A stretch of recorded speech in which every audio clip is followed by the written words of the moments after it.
I have the high privilege and distinct honor to present to you the President of the United States.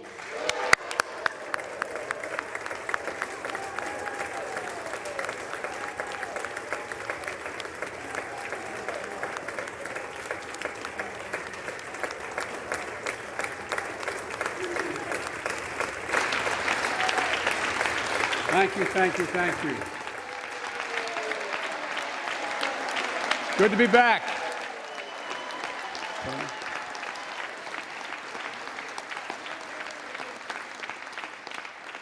Mitch and Chuck will understand it's good to be almost home, down the hall. Anyway, thank you all. Madam Speaker, Madam Vice President.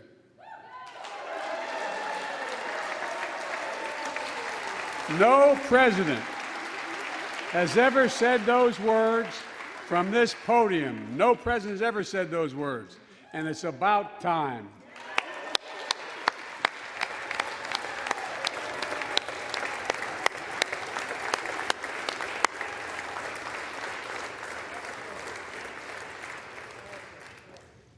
First Lady, I'm her husband. Second Gentleman, Chief Justice, members of the United States Congress and the Cabinet, distinguished guests, my fellow Americans. While the setting tonight is familiar, this gathering is just a little bit different. A reminder of the extraordinary times we're in. Throughout our history, presidents have come to this chamber to speak to Congress, to the nation, and to the world, to declare war, to celebrate peace, to announce new plans and possibilities. Tonight, I come to talk about crisis and opportunity, about rebuilding the nation, revitalizing our democracy, and winning the future for America. I stand here tonight, one day shy of the 100th day of my administration. 100 days since I took the oath of office and lifted my hand off our family Bible and inherited a nation, we all did, that was in crisis. The worst pandemic in a century, the worst economic crisis since the Great Depression, the worst attack on our democracy since the Civil War. Now, after just 100 days, I can report to the nation, America is on the move again.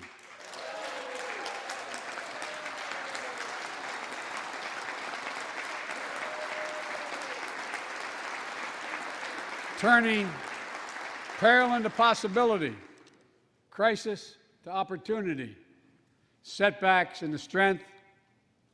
We all know life can knock us down, but in America, we never, ever, ever stay down. Americans always get up. Today, that's what we're doing. America's rising anew, choosing hope over fear, truth over lies, and light over darkness. After 100 days of rescue and renewal, America is ready for a takeoff, in my view. We're working again, dreaming again, discovering again, and leading the world again. We have shown each other and the world that there's no quit in America, none. 100 days ago, America's house was on fire. We had to act. And thanks to the extraordinary leadership of Speaker Pelosi, Majority Leader Schumer, and the overwhelming support of the American people, Democrats, Independents, and Republicans, we did act. Together, we passed the American Rescue Plan, one of the most consequential rescue packages in American history. We're already seeing the results.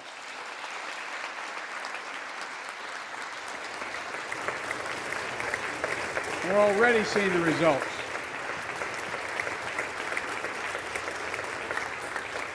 After I promised we'd get 100 million COVID-19 vaccine shots into people's arms in 100 days, we will have provided over 220 million COVID shots in those 100 days. thanks to all the help of all of you.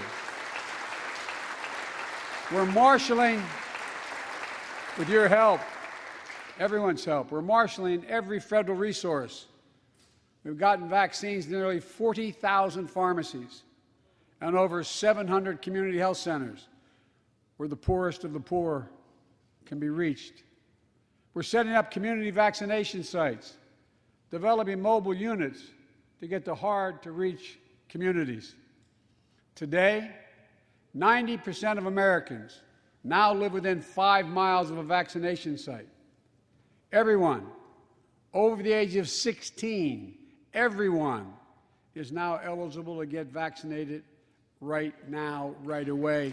Go get vaccinated, America. Go and get the vaccination. They're available. You're eligible now.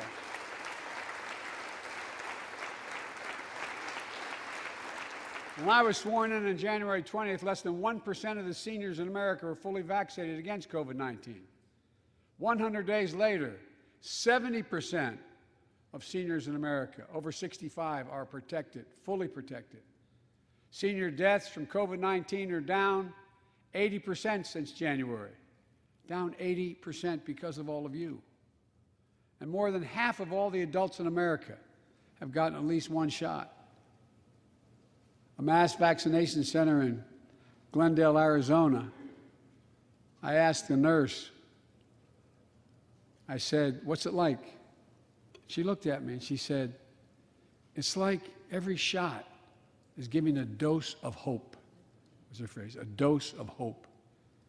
A dose of hope for an educator in Florida who has a child suffering from an autoimmune disease. Wrote to me, said she was worried about bringing the virus home. She said she then got vaccinated at a large site in her car. She said she sat in her car when she got vaccinated and just cried. Cried out of joy and cried out of relief.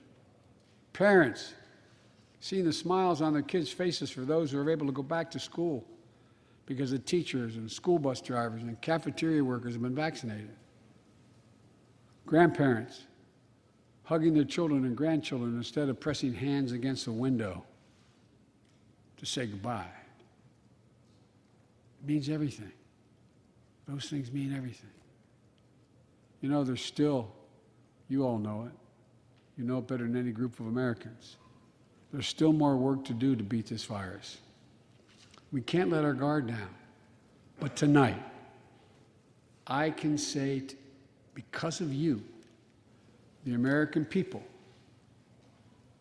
our progress these past 100 days against one of the worst pandemics in history has been one of the greatest logistical achievements this country's ever seen. What else have we done in those first 100 days?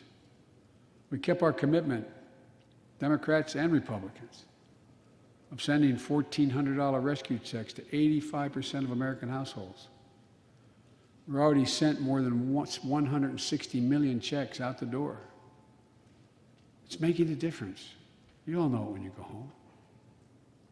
For many people, it's making all the difference in the world. A single mom in Texas who wrote me, she said she couldn't work, but she said the relief check put food on the table and saved her and her son from eviction from their apartment. A grandmother in Virginia who told me she immediately took her granddaughter to the eye doctor, something she said she put off for months because she didn't have the money. One of the defining images, at least from my perspective in this crisis, has been cars lined up for miles. And not people just barely able to start those cars, nice cars, lined up for miles, waiting for a box of food to be put in their trunk. I don't know about you, but I didn't ever think I'd see that in America. And all of this is through no fault of their own. No fault of their own, these people are in this position. That's why the rescue plan is delivering food and nutrition assistance to millions of Americans facing hunger, and hunger's down sharply already. We're also providing rental assistance. You all know this, but the American people, I want to make sure they understand. Keeping people from being evicted from their homes. Providing loans to small businesses that reopen and keep their employees on the job. During these 100 days, an additional 800,000 Americans enrolled in the Affordable Care Act when I established a special sign-up period to do that. 800,000 in that period. We're making one of the largest one-time ever investments, ever, in improving health care for veterans. Critical investments to address the opioid crisis. And maybe most importantly, thanks to the American Rescue Plan, we're on track to cut child poverty in America in half this year.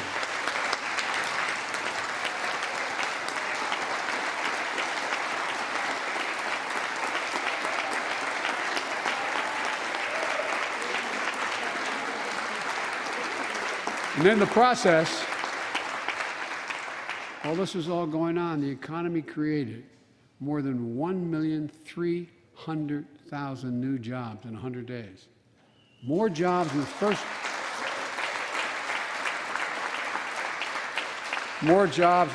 100 days than any president on record. The International Monetary Fund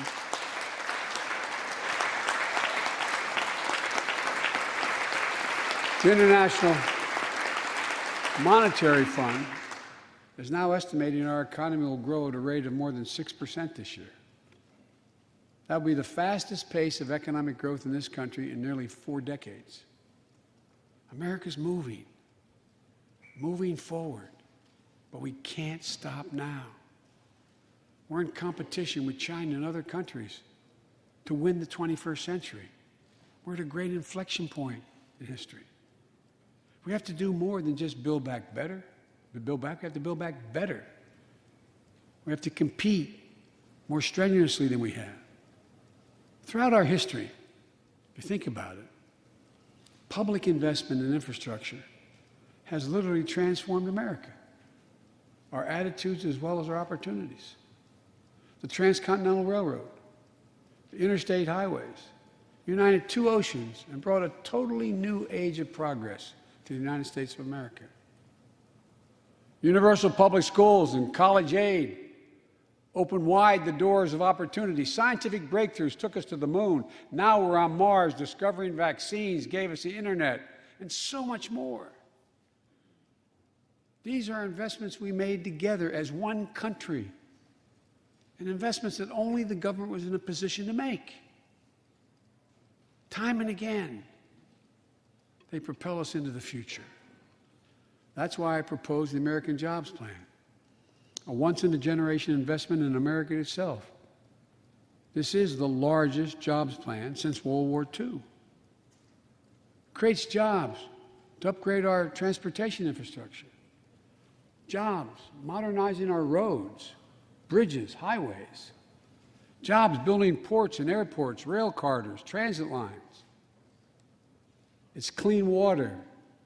And today, up to 10 million homes in America and more than 400,000 schools and child care centers have pipes with lead in them, including drinking water.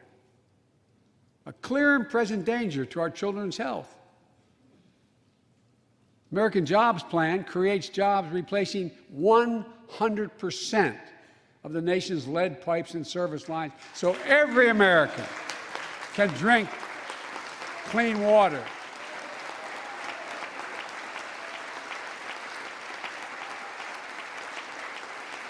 And in the process, it will create thousands and thousands of good-paying jobs.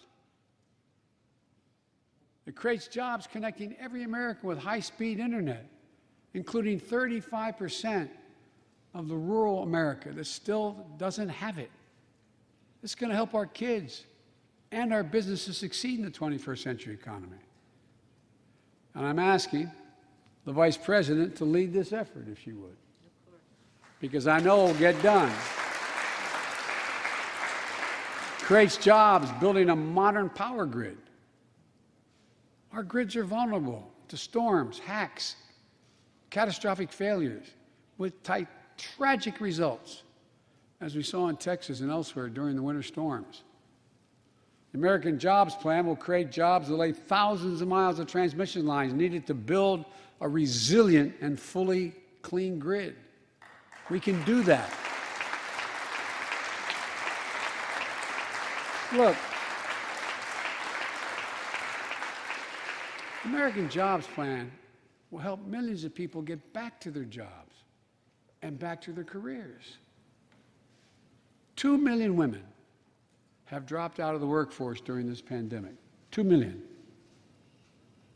And too often because they couldn't get the care they needed to care for their child or care for an elderly parent who needs help. 800,000 families are on the Medicare waiting list right now to get home care for their aging parent or loved one with disability. If you think it's not important, check out in your own district, Democrat or Republican. Democrat or Republican voters. Their great concern, almost as much as their children, is taking care of an elderly loved one who can't be left alone. Medicaid contemplated it, but this plan is going to help those families and create jobs for our caregivers with better wages and better benefits, continuing a cycle of growth. For too long, we've failed to use the most important word when it comes to meeting the climate crisis: jobs. Jobs. Jobs.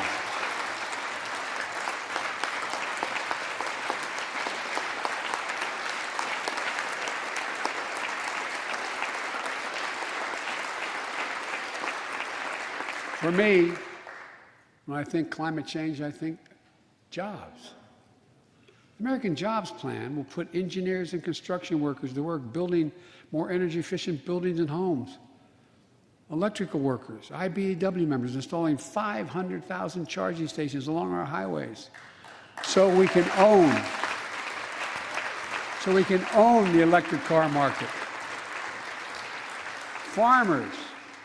Farmers planting cover crops so they can reduce the carbon dioxide in the air and get paid for doing it. Look, think about it. There is simply no reason why the blades for wind turbines can't be built in Pittsburgh instead of Beijing. No reason. None. No reason.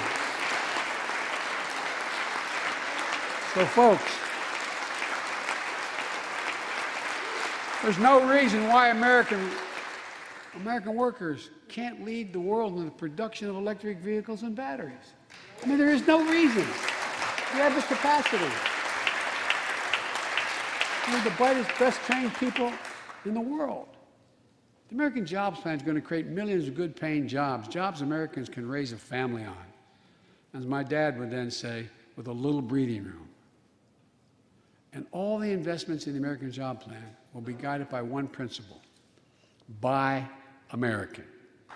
Buy American. And I might note parenthetically, that does not violate any trade agreement. It's been the law since the 30s. Buy American. American tax dollars are going to be used to buy American products made in America to create American jobs. That's the way it's supposed to be, and it will be in this administration.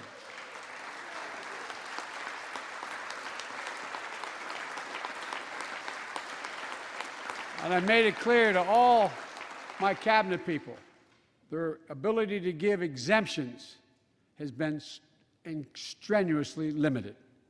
It will be American products. Now, I know some of you at home are wondering whether these jobs are for you.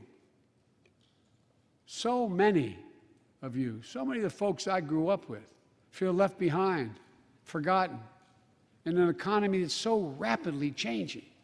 It's frightening. I want to speak directly to you, because you think about it. That's what people are most worried about. Can I fit in? Independent experts estimate the American Jobs Plan will add millions of jobs and trillions of dollars to economic growth in the years to come. It is an 8-year program. These are good-paying jobs that can't be outsourced. Nearly 90% of the infrastructure jobs created in the American Jobs Plan do not require a college degree. 75% don't require an associate's degree. The American Jobs Plan is a blue-collar blueprint to build America. That's what it is.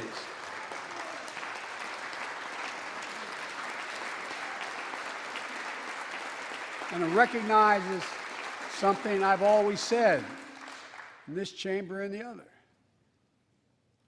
Good guys and women on Wall Street, but Wall Street didn't build this country.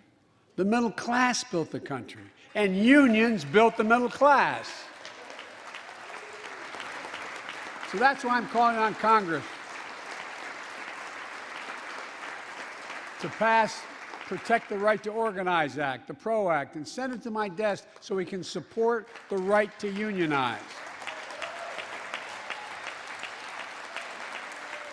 And by the way, while you're thinking about sending things to my desk, let's raise the minimum wage to $15. No one working 40 hours a week, no one working 40 hours a week should live below the poverty line. We need to ensure greater equity and opportunity for women. And while we're doing this, let's get the Paycheck Fairness Act to my desk as well, equal pay. It's been much too long. And if you wonder whether it's too long, look behind me. And finally, the American Jobs Plan will be the biggest increase in non-defense research and development on record. We'll see more technological change, and some of you know more about this than I do. We'll see more technological change in the next 10 years than we saw in the last 50. That's how rapidly artificial intelligence and so much more is changing. And we're falling behind the competition with the rest of the world. Decades ago, we used to invest 2% of our gross domestic product in America, 2% of our gross domestic product in research and development. Today, Mr. Secretary, that's less than 1%. China and other countries are closing in fast. We have to develop and dominate the products and technologies of the future.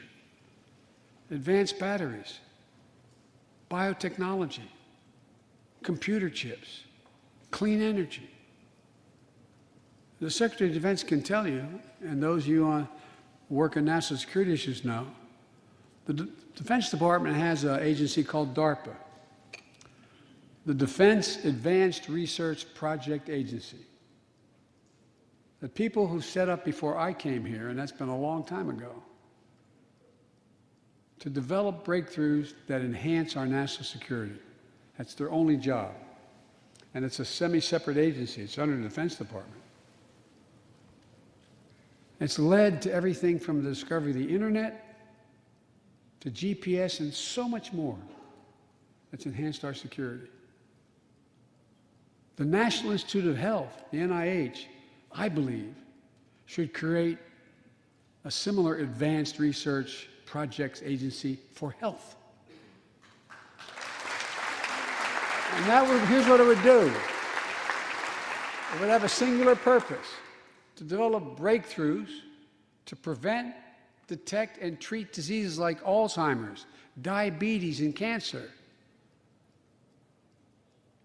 I'll still never forget when we passed the cancer proposal in the last year I was vice president. Almost $9 million going to NIH. And if you excuse the point of personal privilege, I'll never forget you standing, Mitch, and saying, "Name it after my deceased son." It meant a lot. But so many of us have deceased sons, daughters, and relatives who died of cancer. I can think of no more worthy investment. I know of nothing that is more bipartisan. So let's end cancer as we know it It's within our power. It's within our power to do it.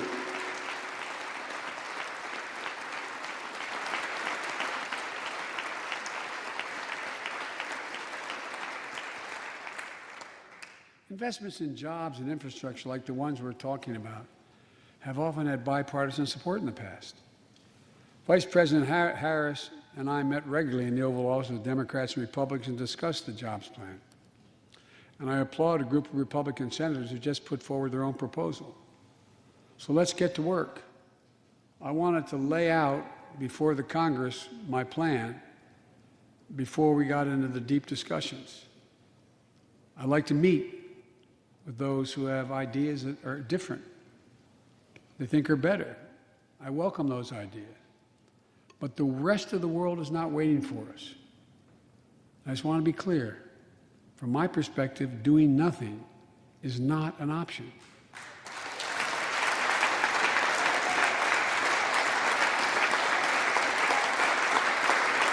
Look, we can't be so busy competing with one another that we forget the competition that we have with the rest of the world to win the 21st century. Secretary Blinken can tell you, I spent a lot of time with President Xi. Traveled over 17,000 miles with him. Spent, they tell me, over 24 hours in private discussions with him. When he called to congratulate him, we had a 2-hour discussion. He's deadly earnest about becoming the most significant, consequential nation in the world. He and others, autocrats, think that democracy can't compete in the 21st century with autocracies because it takes too long to get consensus.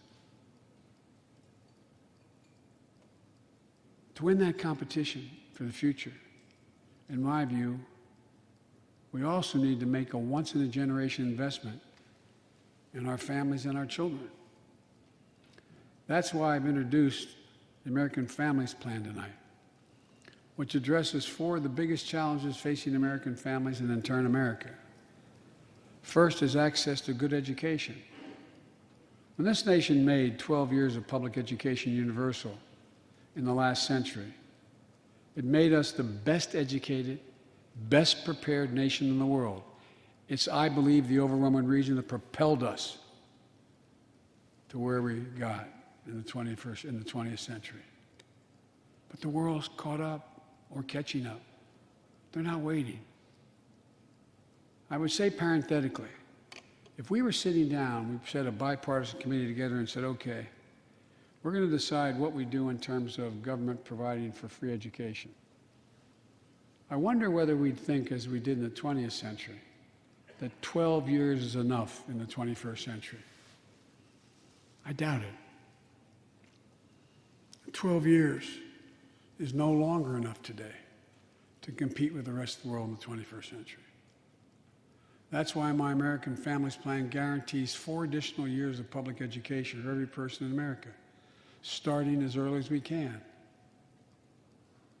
The great universities in this country have conducted studies of the last 10 years. It shows that adding 2 years of universal high-quality preschool for every 3-year-old and 4-year-old, no matter what background they come from, puts them in the position to be able to compete all the way through 12 years and increases exponentially their prospect of graduating and going on beyond graduation. The research shows when a young child goes to school, not daycare, they're far more likely to graduate from high school and go to college or something after high school. When you add 2 years of free community college on top of that, you begin to change the dynamic. We can do that.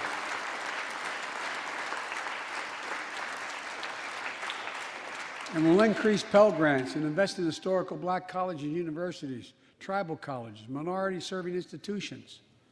The reason is they don't have the endowments.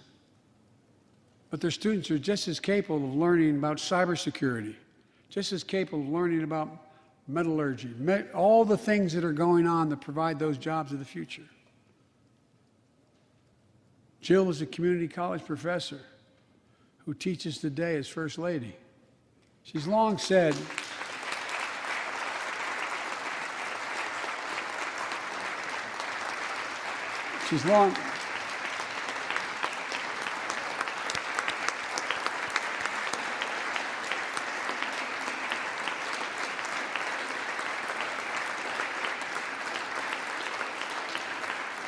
if I've heard it once, I've heard it 1,000 times. Joe, any country that out-educates us is going to outcompete us. She'll be deeply involved in leading this effort. Thank you, Jill. Second thing we need, American Families Plan will provide access to quality, affordable child care. We guarantee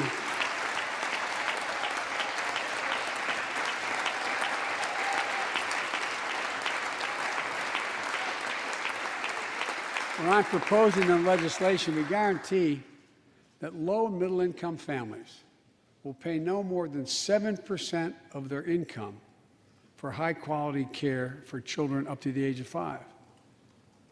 The most hard-pressed working families won't have to spend a dime. Third, the American Families Plan will finally provide up to 12 weeks of paid leave and medical leave, family medical leave. We're one of the few industrial countries in the world. No one should have to choose between a job and a paycheck, or taking care of themselves and their loved ones, or parent, or spouse, or child. And fourth, the American Family Plan puts directly into the pockets of millions of Americans. In March, we expanded tax credit for every child in a family, up to $3,000 per child if they're under 6 years of age. Over 6 years of age, and $3,600 for children over 6 years of age. With 2 parents, 2 kids, that's $7,200 in the pockets that are going to help take care of your family. And that will help more than 65 million children and help cut child care poverty in half. And we can afford it.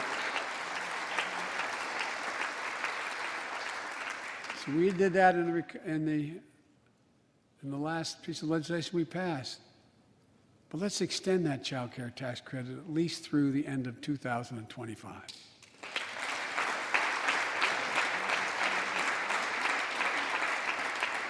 The American Rescue Plan lowered health care premiums for 9 million Americans who buy their coverage under the Affordable Care Act. I know that's really popular this side of the aisle. But let's make that provision permanent so their premiums don't go back up.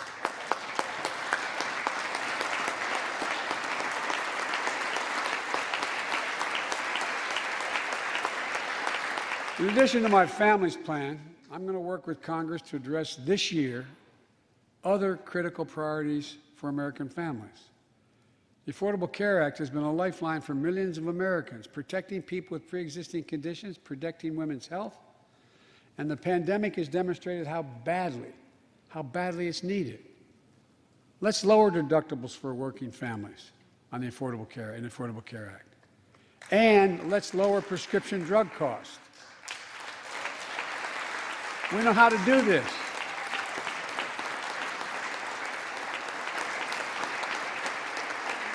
The last president had that as an objective. We all know how outrageously expensive drugs are in America. In fact, we pay the highest prescription drug prices of anywhere in the world, right here in America. Nearly 3 times for the same drug, nearly 3 times what other countries pay. We have to change that, and we can.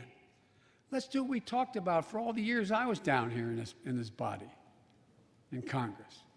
Let's give Medicare the power to save hundreds of billions of dollars by negotiating lower drug prescription prices.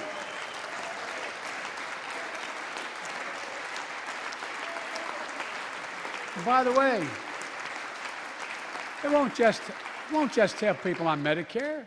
lower prescription drug costs for everyone. And the money we save, which is billions of dollars, can go to strengthen the Affordable Care Act and expand Medicare coverage benefits without costing taxpayers an additional penny. It's within our power to do it. Let's do it now.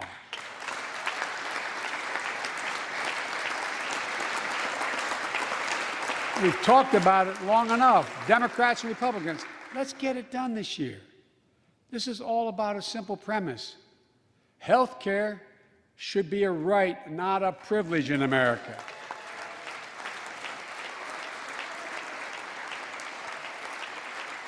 So, how do we pay for my jobs and family plan? I made it clear we can do it without increasing the deficits. Let's start with what I will not do. I will not impose any tax increase on people making less than $400,000. But it's time for corporate America and the wealthiest 1% of Americans to just begin to pay their fair share. Just their fair share.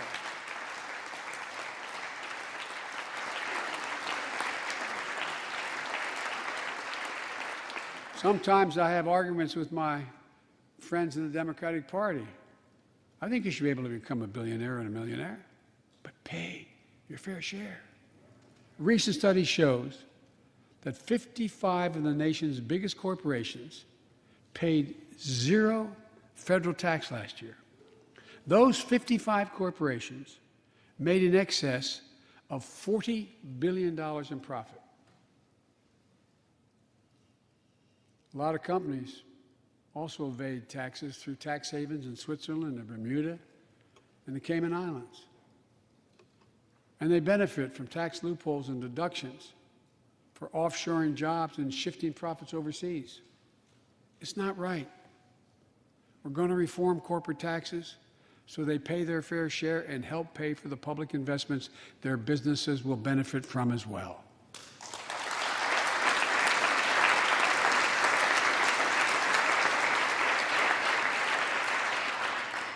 We're going to reward work, not just wealth. We take the top tax bracket for the wealthiest 1% of Americans, those making over $400,000 or more, back up to where it was when George W. Bush was president, when he started, 39.6%. That's where it was when George W. was president. We're going to get rid of the loopholes, allow Americans to make more than $1 million a year and pay a lower tax rate on their capital gains than Americans who receive a paycheck. We're only going to affect 0.3% of all Americans by that action, 0.3%. And the IRS is going to crack down on millionaires and billionaires who cheat on their taxes. It's estimated to be billions of dollars by think tanks that are left, right, and center. I'm not looking to punish anybody. But I will not add a tax burden, additional tax burden to the middle class in this country. They're already paying enough. I believe what I propose is fair, fiscally responsible, and it raises revenue to pay for the plans I propose and will create millions of jobs that will grow the economy and enhance our financial standing in the country. When you hear someone say, they don't want to raise taxes on the wealthiest 1% or corporate America, ask them whose taxes you want to raise. Instead, whose are going to cut? Look, the big tax cut of 2017. Remember, it was supposed to pay for itself. That was how it was sold. And generate vast economic growth. Instead, it added $2 trillion to the deficit. It was a huge windfall for corporate America and those at the very top. Instead of using the tax saving to raise wages and invest in research and development, it poured billions of dollars into the pockets of CEOs. In fact, the pay gap between CEOs and their workers is now among the largest in history. According to one study, CEOs make 320 times what the average worker in their corporation makes. It used to be below 100. The pandemic has only made things worse. 20 million Americans lost their job in the pandemic, working and middle-class Americans. At the same time, roughly 650 billionaires in America saw their net worth increase by more than $1 trillion in the same exact period. Let me say it again. 650 people increased their wealth by more than $1 trillion during this pandemic. And they're now worth more than $4 trillion. My fellow Americans, trickle down. Trickle down economics has never worked. And it's time to grow the economy from the bottom and the middle out.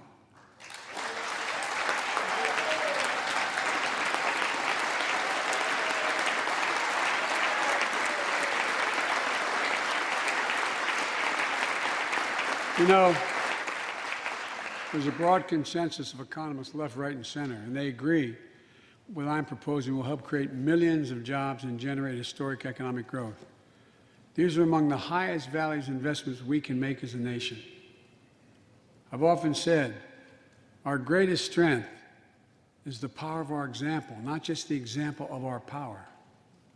In my conversations with world leaders, and I've spoken to over 38, 40 of them now, I've made it known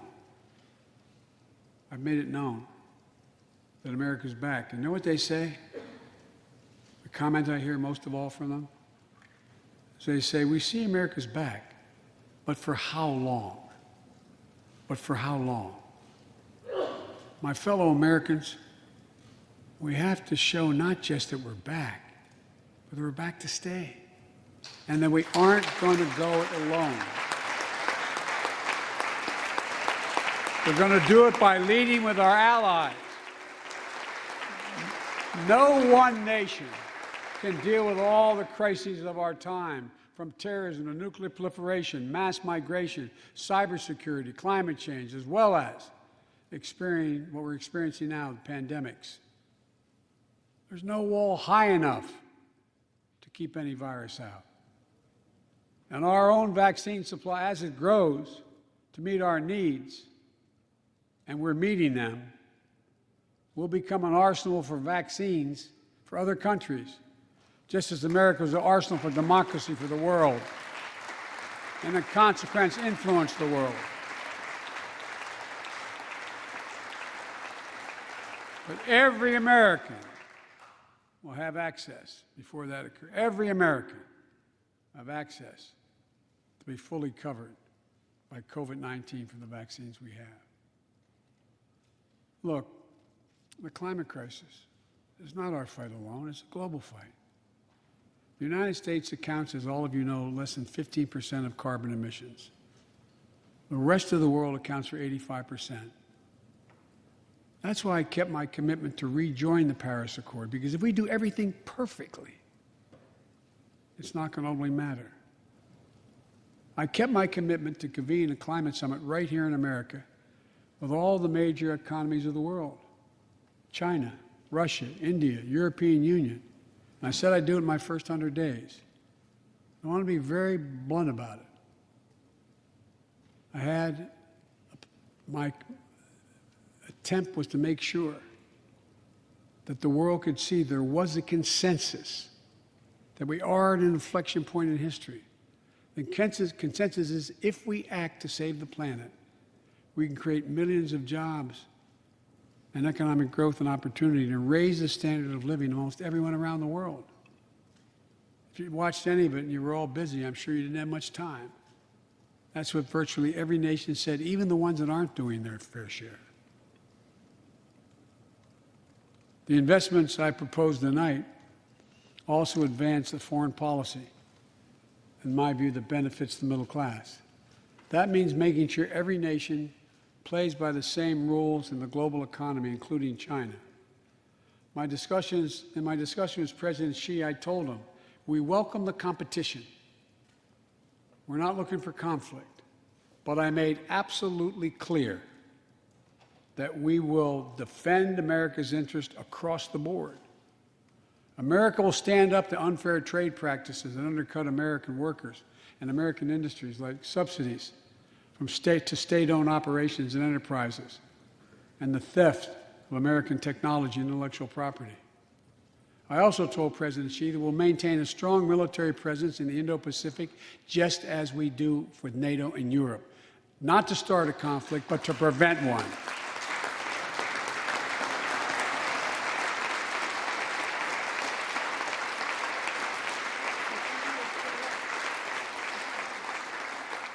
I told them what I've said to many world leaders, that America will not back away from our commitments, our commitment to human rights and fundamental freedoms, and to our alliances. And I pointed out to him, no responsible American president could remain silent when basic human rights are being so blatantly violated. An American president has to represent the essence of what our country stands for. America is an idea, the most unique idea in history. We are created, all of us, equal. It's who we are. And we cannot walk away from that principle and, in fact, say we're dealing with the American idea. With regard to Russia, I know it concerns some of you, but I made very clear to Putin that we're not going to seek escalation, but their actions will have consequences if they turn out to be true, and they turned out to be true. So I responded directly and proportionately to Russia's interference in our elections and the cyber attacks on our government and our business. They did both of these things, and I told them we would respond, and we have. But we can also cooperate when it's our mutual interest. We did it when we extended the New START Treaty on nuclear arms, and we're working to do it on climate change. But he understands we will respond. On Iran and North Korea, nuclear programs that present serious threats to American security and the security of the world. We're going to be working closely with our allies to address the threats posed by both of these countries through diplomacy as well as stern deterrence. And American leadership means ending the forever war in Afghanistan. We have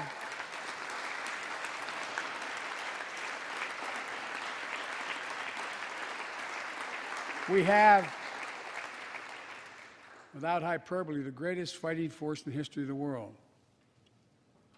I'm the first president in 40 years that knows what it means to have a son serving in a war zone. Today, we have service members serving in the same war zone as their parents did. We have service members in Afghanistan who are not yet born on 9/11.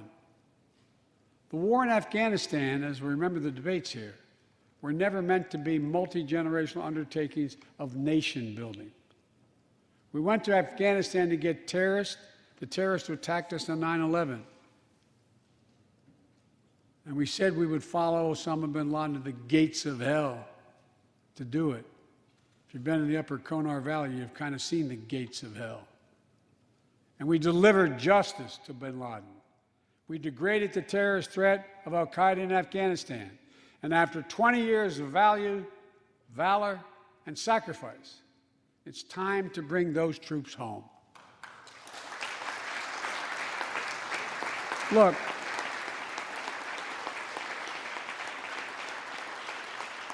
even as we do, we'll maintain over-the-horizon capacity to suppress future threats to the homeland. And make no mistake, in 20 years, terrorism has metastasized. The threat has evolved way beyond Afghanistan. Those of you in the intelligence committees, the Foreign Relations Committee, defense committees, you know well, we have to remain vigilant against the threats to the United States wherever they come from. Al-Qaeda and ISIS are in Yemen, Syria, Somalia, other places in Africa, in the Middle East, and beyond. And we won't ignore what our intelligence agencies have determined to be the most lethal terrorist threat to the homeland today. White supremacy is terrorism. We're not going to ignore that either. My fellow Americans, look, we have to come together to heal the soul of this nation. It was nearly a year ago before her father's funeral when I spoke with Gianna Floyd, George Floyd's young daughter. She's a little tyke, so I was kneeling down to talk to her. so I could look her in the eye. She looked at me, she said, "My daddy changed the world." Well, after the conviction of George Floyd's murderer, we can see how right she was if we have the courage to act as a Congress. We've all seen the knee of injustice on the neck of Black Americans. Now's our opportunity to make some real progress. The vast majority of men and women wearing a uniform and a badge serve our communities, and they serve them honorably. I know them. I know they want...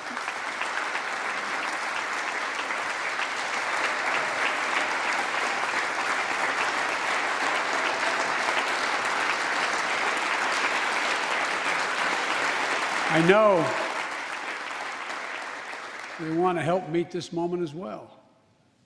My fellow Americans, we have to come together to rebuild trust between law enforcement and the people they serve, to root out systemic racism in our criminal justice system, and to enact police reform in George Floyd's name that passed the House already.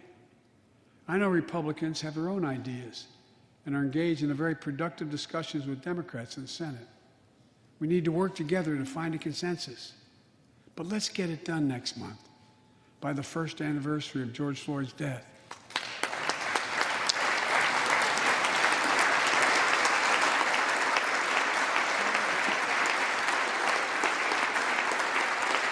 The country supports this reform, and Congress should act. We have a giant opportunity to bend the arc of the moral universe toward justice, real justice. And with the plans outlined tonight, we have a real chance to root out systemic racism that plagues America and American lives in other ways. A chance to deliver real equity, good jobs, good schools, affordable housing, clean air, clean water, being able to generate wealth and pass it down through generations because you have access to purchase a house. Real opportunities in the lives of more Americans, Black, white, Latino, Asian Americans, Native Americans. Look, I also want to thank the United States Senate for voting 94-1 to pass the COVID-19 Hate Crimes Act to protect Asian American and Pacific Islanders. You acted decisively. You can see on television the viciousness of the hate crimes we've seen over this past year and for too long. I urge the House to do the same and send that legislation to my desk, which I will gladly, anxiously sign. I also hope Congress will get to my desk the Equality Act to protect LGBTQ Americans. For all transgender Americans watching at home, especially young people, you're so brave. I want you to know your president has your back. Another thing, let's authorize the Violence Against Women Act, which has been law for 27 years.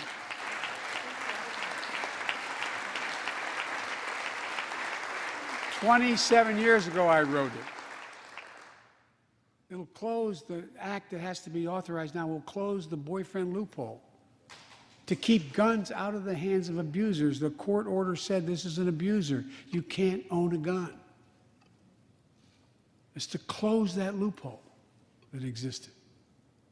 You know, it's estimated that 50 women are shot and killed by an intimate partner every month in America.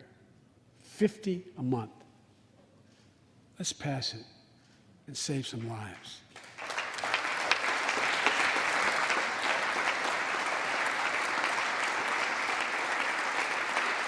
And I need not tell anyone this, but gun violence has become an epidemic in America. The flag at the White House was still flying at half-mast for the 8 victims of the mass shooting in Georgia, when 10 more lives were taken in a mass shooting in Colorado. And in the week in between those two events, 250 other Americans were shot dead in the streets of America. 250 shot dead. I know how hard it is to make progress on this issue. In the 90s, we passed universal background checks. a ban on assault weapons and high-capacity magazines that hold 100 rounds that can be fired off in seconds. We beat the NRA. Mass shootings and gun violence declined. Check out the report over 10 years. But in the early 2000s, the law expired. We've seen daily bloodshed since. I'm not saying if the law continued, we wouldn't see bloodshed. More than 2 weeks ago in the Rose Garden, surrounded by some of the bravest people I know, the survivors and families who lost loved ones to gun violence, I laid out several of the Department of Justice actions that are being taken to impact on this epidemic. One of them is banning so-called ghost guns. These are homemade guns built from a kit that includes directions how to finish the firearm. The parts have no serial numbers, so they show up at crime scenes and they can't be traced. The buyers of these ghost gun kits aren't required to pass any background check. Anyone, from a criminal or terrorist, could buy this kit and within 30 minutes have a weapon that's lethal, but no more. And I'll do everything in my power to protect the American people from this epidemic of gun violence, but it's time for Congress to act as well. Look,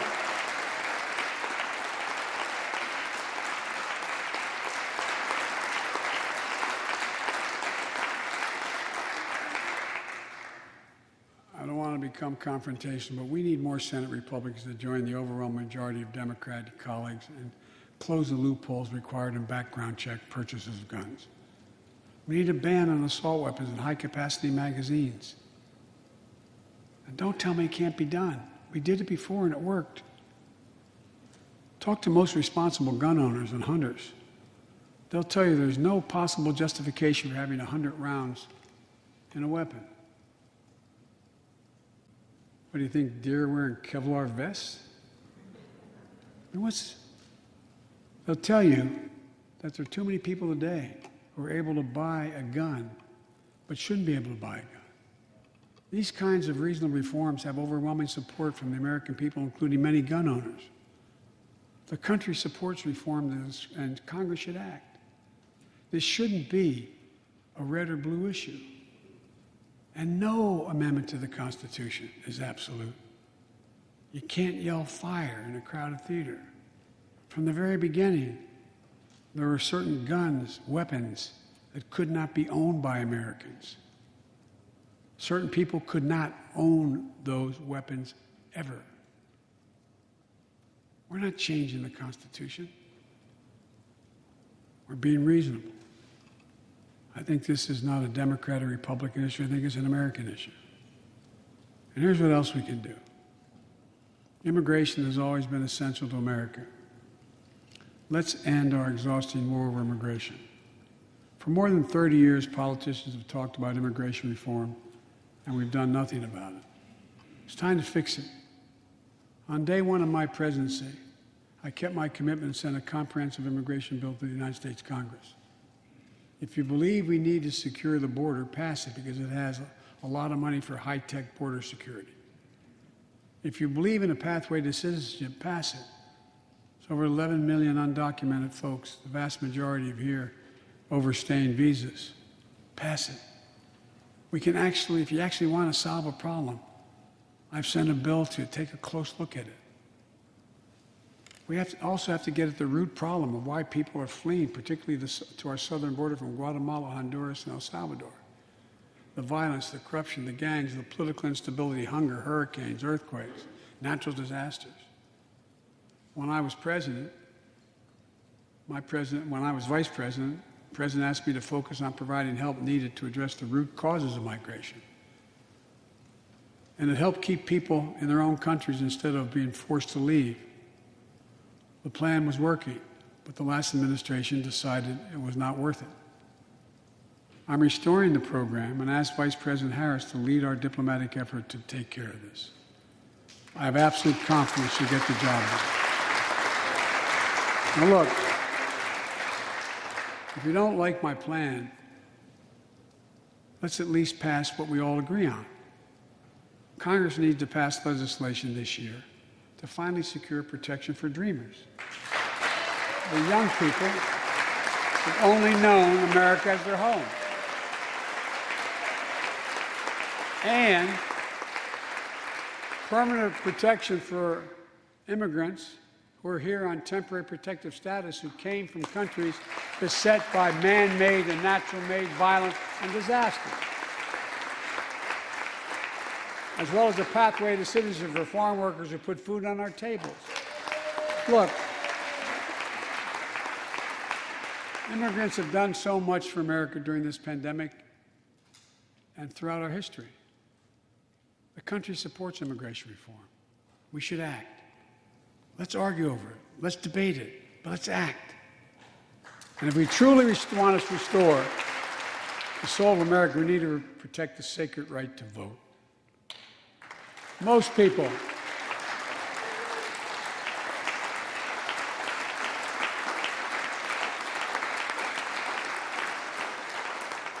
more people voted in the last presidential election than any time in American history, in the middle of the worst pandemic ever. It should be celebrated. Instead, it's being attacked. Congress should pass H.R. 1 and the John Lewis Voting Rights Act and send it to my desk right away. The country supports it, and Congress should act now.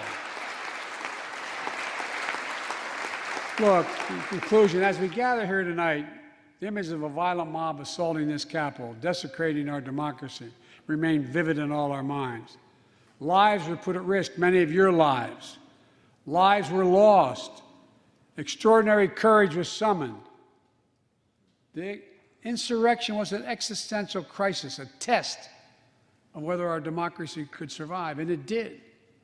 But the struggle is far from over. The question of whether our democracy will long endure is both ancient and urgent. As old as our republic, still vital today. Can our democracy deliver on its promise that all of us, created equal in the image of God, had a chance to lead lives of dignity, respect, and possibility? Can our democracy deliver to the most pressing needs of our people? Can our democracy overcome the lies, anger, hate, and fears that have pulled us apart? America's adversaries, the autocrats of the world, are betting we can't. And I promise you, they're betting we can't. They believe we're too full of anger and division and rage. They look at the images of the mob that assaulted the Capitol as proof that the sun is setting on American democracy. But they're wrong. You know it, I know it. But we have to prove them wrong. We have to prove democracy still works, that our government still works, and we can deliver for our people. In our first 100 days together, we've acted to restore people's faith in democracy to deliver. We're vaccinating the nation. We're creating hundreds of thousands of new jobs. We're delivering real results to people. They can see it, feel it in their own lives. Opening doors of opportunity, guaranteeing some more fairness and justice. That's the essence of America. That's democracy in action. Our Constitution opens with the words, as trite as it sounds, we the people. Well, it's time to remember that we the people are the government, you and I. Not some force in a distant capital. Not some powerful force that we have no control over. It's us. It's we the people. In another era, when our democracy was tested, Franklin Roosevelt reminded us, in America, we do our part. We all do our part. That's all I'm asking. That we do our part, all of us. And if we do that, we will meet the center challenge of the age by proving that democracy is durable and strong. Autocrats will not win the future. We will. America will. And the future belongs to America. As I stand here tonight before you in a new and vital hour of life and democracy of our nation, and I can say with absolute confidence, I have never been more confident or optimistic about America. Not because I'm president, because of what's happening with the American people. We've stared into the abyss of insurrection and autocracy, pandemic and pain, and we, the people, did not flinch. At the very moment our adversaries were certain we'd pull apart and fail, we came together, we united. With light and hope, we summoned a new strength, new resolve to position us to win the competition of the 21st century. On our way to a union more perfect, more prosperous, and more just, as one people, one nation, and one America. Folks, as I told every world leader I've ever met with over the years, it's never, ever, ever been a good bet to bet against America, and it still isn't. We're the United States of America. There is not a single thing, nothing beyond our capacity. We can do whatever we set our minds to if we do it together. So let's begin to get together.